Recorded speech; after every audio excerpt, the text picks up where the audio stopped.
Assalamualaikum warahmatullahi wabarakatuh. Saya Yuni Aktavia, NPM 17463, kelas 6B PBSI, Fakultas Pendidikan Bahasa dan Seni, Universitas PGRI Semarang.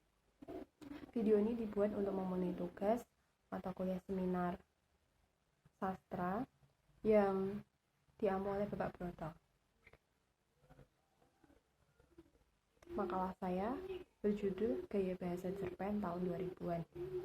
Dengan intisari, tujuan penulisan makalah ini adalah untuk mendeskripsikan gaya bahasa dalam sastra Indonesia dalam kurun waktu atau periode tahun 2000-an. Hasil dan pembahasan dalam tulisan ini mengindikasikan gaya bahasa dalam kesusastraan Indonesia, khususnya cerpen yang lahir pada tahun 2000-an. Dengan kata kunci gaya bahasa dan cerpen. 1. Pendahuluan. Karya sastra merupakan hasil pemikiran dan imajinasi pengarang yang dituangkan dalam bentuk tulisan. Karya sastra sendiri memiliki jenis dan ragam yang sangat banyak. Jenis karya sastra terdiri dari puisi, pantun, roman, novel, cerpen, dongeng, dan legenda. Cerpen atau cerita pendek merupakan salah satu bagian dari karya sastra dan ceritanya biasanya lebih pendek dibandingkan dengan novel. Cerpen biasanya berisi mengenai permasalahan yang ada di sekitar penulis atau kegiatan sehari-hari. Dalam cerpen terdapat beberapa unsur yang ada di dalamnya, yaitu intrinsik dan ekstrinsik. Unsur intrinsik adalah unsur yang ada di dalam sebuah cerita seperti tema, alur, amanat, penokohan, setting, sudut pandang, dan gaya bahasa. Menurut Tarigan, mengungkapkan bahwa gaya bahasa adalah cara bagaimana pengarang mengungkapkan isi pemikiran lewat bahasa-bahasa yang khas dalam uraian ceritanya, sehingga menimbulkan kesan tertentu bagi para pembacanya. Gaya bahasa menjadikan sebuah cerita menjadi lebih menarik bagi pembacanya. Setiap pengarang memiliki ciri masing-masing dalam penggunaan atau pemakaian gaya bahasa, sehingga cerpen atau karya yang lain mempunyai hubungan erat. Dalam makalah ini, saya menggunakan karya dari Helvi Tiana Rosa dengan judul cerpen Juragan Haji. Dalam cerpen Juragan Haji, gaya bahasa yang terdapat di dalamnya ada 1. Metafora. Metafora adalah semacam analogi yang membandingkan dua hal secara langsung, tetapi dalam bentuk yang singkat. Majelis metafora yang terdapat dalam cerpen Juragan Haji. 1. Alih mata keranjang. 2.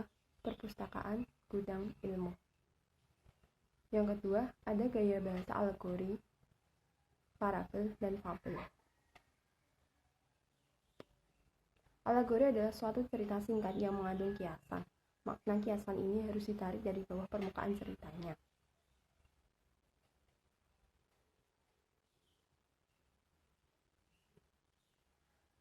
C. Gaya bahasa personifikasi. Personifikasi adalah semacam gaya bahasa kiasan yang menggambarkan benda-benda mati atau barang-barang yang tidak bernyawa seolah-olah memiliki sifat manusia. Dalam cerpen Juragan Haji, majas personifikasi dalam kalimat angin yang meraung di tengah malam yang gelap itu menambah ketakutan kami.